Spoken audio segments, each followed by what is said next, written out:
তাই আমি আলোচনা শুরু করতে যাচ্ছি একটা হাদিস থেকে।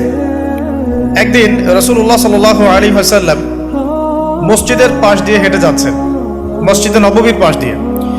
তখন সাহাবায়ে কেরাম রাদিয়াল্লাহু আনহুম আজমাইন তারা মসজিদের মধ্যে বসে একটা বিষয় নিয়ে কথোপকথন করছিলেন। তো নবী সাল্লাল্লাহু আলাইহি ওয়াসাল্লাম জিজ্ঞাসা করলেন যে তোমরা কি নিয়ে কথা বলছো, তোমরা কি নিয়ে কথোপকথন করছো? তখন সাহাবায়ে কেরাম রাদিয়াল্লাহু আনহুম তারা বলছেন যে আমরা কিয়ামতের আলামতগুলো নিয়ে কথা বলছিলাম। কি নিয়ে কথা বলছেন? কিয়ামতের আলামতগুলো নিয়ে সাহাবীরা কথা বলছেন। তো সাহাবীদের কিয়ামতের আলামত নিয়ে কথা বলার কি দরকার ছিল? তাদের সময় তো আর কিয়ামত হবে না। দরকার ছিল কি? সচেতনতা। তারা ফিতনায় নিজেরা যেন না পড়ে যান এই জন্য সতর্ক থাকতে চাইতেন। এই কারণেই ফিতনাময় পরিবেশ নিয়ে আলোচনা করতেন। তো নবী সাল্লাল্লাহু আলাইহি ওয়াসাল্লাম তখন বললেন, দেখো, যতদিন পর্যন্ত 10টা আলামত প্রকাশ হচ্ছে না ততদিন পর্যন্ত কিয়ামত হবে না। কয়টা আলামত? 10টা। নবী সাল্লাল্লাহু আলাইহি ওয়াসাল্লাম প্রথমে বললেন 1 নাম্বার হচ্ছে মাসিহুদ দাজ্জাল। কি নাম?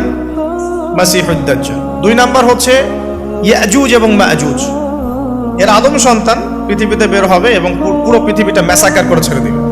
আর মাসিহুদ দাজ্জাল সেও বের হবে শেষ জামানায়, যে ইহুদিদেরকে নিয়ে পুরো বিশ্ব শাসন করবে, বিশ্বের প্রতিটা ডিপার্টমেন্ট সে রুল করবে।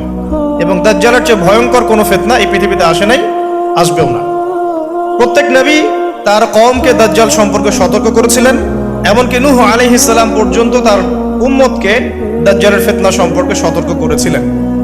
নবী সাল্লাল্লাহু আলাইহি ওয়াসাল্লাম বলেছেন যে তোমরা যদি সূরা কাহাফ তেলাওয়াত করো, প্রত্যেক জুমার দিন সূরা কাহাফ তেলাওয়াত করো, অথবা সূরা কাহাফের প্রথম 10টা আয়াত শেষ 10টা আয়াত মুখস্থ রাখো, ইনশাআল্লাহ তাআলা মাসিহুদ দাজ্জাল তোমাদের কোনো ক্ষতি করতে পারবে না।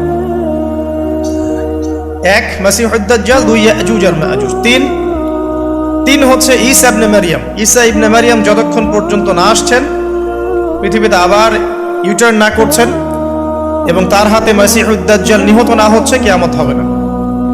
4 দাব্বাতুল আরদ, অর্থাৎ পৃথিবীর ভিতরে একটা প্রাণী আছে, মাটি ফেরে এই প্রাণীটা বের হবে কিয়ামতের আগে আগে, এবং এই প্রাণীটা মানুষের সাথে কথাবার্তা বলবে, কথা বলতে পারা প্রাণী। এ যতক্ষণ বের হচ্ছে না কিয়ামত হবে না ইনশাআল্লাহ তাআলা। কটা বললাম? 4টা। 5 হচ্ছে দুখান বা ধোঁয়া। এই পুরো পৃথিবীর আকাশটা একটা নির্দিষ্ট সময় পর্যন্ত ধোঁয়ায় ছেয়ে যাবে এবং হতে পারে, আল্লাহু আলাম, হতে পারে যে সূর্যের আলো পৃথিবীতে পৌঁছাবে না, এমন ধোঁয়া হতে পারে। পুরো পৃথিবীটা ধোঁয়ায় ছেয়ে যাবে, এটা সূরা দুখানের মধ্যে বলা আছে। এটা 5। 6 নম্বরে নবী সাল্লাল্লাহু আলাইহি ওয়াসাল্লাম বলছেন যে একটা ভূমিকম্প হবে পৃথিবীর পূর্ব দিকে। পৃথিবীর পূর্ব দিক মানে এই যে ভারত, পাকিস্তান, বাংলাদেশ, শ্রীলঙ্কা, ইন্দোনেশিয়া, ঠিক আছে, এই সিঙ্গাপুর, এই যে কন্টিনেন্ট, মালয়েশিয়া, এটা পৃথিবীর পূর্ব দিক। এদিকে একটা ভূমিকম্প হবে। তারপরে 7 পৃথিবীর পশ্চিমে একটা ভূমিকম্প হবে। পশ্চিম মানে বোঝেন না? পশ্চিমা বিশ্ব না, সৌদি আরব না, পশ্চিমা বিশ্ব, ব্রিটেন, ফ্রান্স, জার্মানি, তারপরে রাশিয়ান কন্টিনেন্ট, হ্যাঁ, ইউক্রেন, এদিকে আপনার আমেরিকা, এই পুরো পশ্চিমা বিশ্ব, এখানে একটা ভূমিকম্প হবে বড়। এবং এগুলো এমন হবে যেগুলোতে ভূমি মাটিতে ধসে যাবে, মাটিতে ডুবে যাবে। ভূমিকম্প না, ভূমিধস। 8 পৃথিবীর মাঝখানে মধ্যপ্রাচ্যে একটা ভূমিকম্প হবে, যেখানে আমাদের সো কল্ড আমিরুল মুমিনিনরা থাকে, যারা আমেরিকা এবং ইসরায়েলের বন্ধু, এদের এখানে একটা ভূমিকম্প হবে ইনশাআল্লাহ। আর 9 ইয়েমেন থেকে একটা আগুন বের হবে। ইয়েমেন থেকে একটা আগুন বের হবে, যে আগুন মানুষকে হাসরের মাঠের দিকে তাড়িয়ে নিয়ে আসবে। আরেকটা বলেছেন 10 নম্বর, যেটা এই মুহূর্তে আমি ঠিক মনে করতে পারছি না। তো এই 10টা আলামতের কথা নবী সাল্লাল্লাহু আলাইহি ওয়াসাল্লাম বলেছেন, না হওয়া পর্যন্ত, এই 10টা আলামত না আসা পর্যন্ত কিয়ামত হবে না। ঠিক আছে? আচ্ছা, এখন এই 10টার মধ্যে সবচেয়ে বড়টা কি? সবচেয়ে বড়টা হচ্ছে মাসিহুদ দাজ্জাল। সবচেয়ে বড়টা কি? 10 নম্বরটা মনে পড়েছে, আলহামদুলিল্লাহ। সূর্য উঠবে পশ্চিম দিক থেকে। সূর্য উঠবে পশ্চিম দিক থেকে, তাহলে আর সময় নাই, পৃথিবীর সময় শেষ। এই 10টা মনে থাকবে? আসেন বলি, প্রথমে কি? দাজ্জাল, তারপরে ইয়াজুজ আর মাজুজ। 3 নাম্বার ঈসা ইবনে মারইয়ামের প্রত্যাবর্তন। 4 নাম্বার দাব্বাতুল আরদ, জমিন থেকে প্রাণী বের হয়ে কথা বলবে মানুষের সাথে, ঠিক আছে। 5 নাম্বার কি বললাম? ধোঁয়া, দুখান, ঠিক আছে। 6, 7, 8 3টা ভূমিকম্প, পূর্ব দিকে একটা, পশ্চিমে একটা, পৃথিবীর মাঝখানে একটা। 9 নাম্বার ইয়েমেনের নাম শুনেছেন? ওই যে যেখানে সৌদিরা বোম মারছে আর কি, ইয়েমেনের বাচ্চাদেরকে বোম মেরে হত্যা করছে না, জানেন না খবর? তো ওই ইয়েমেনের ছোট ছোট বাচ্চারা শিয়া সুন্নির কি বোঝে আমার বুঝে আসে না।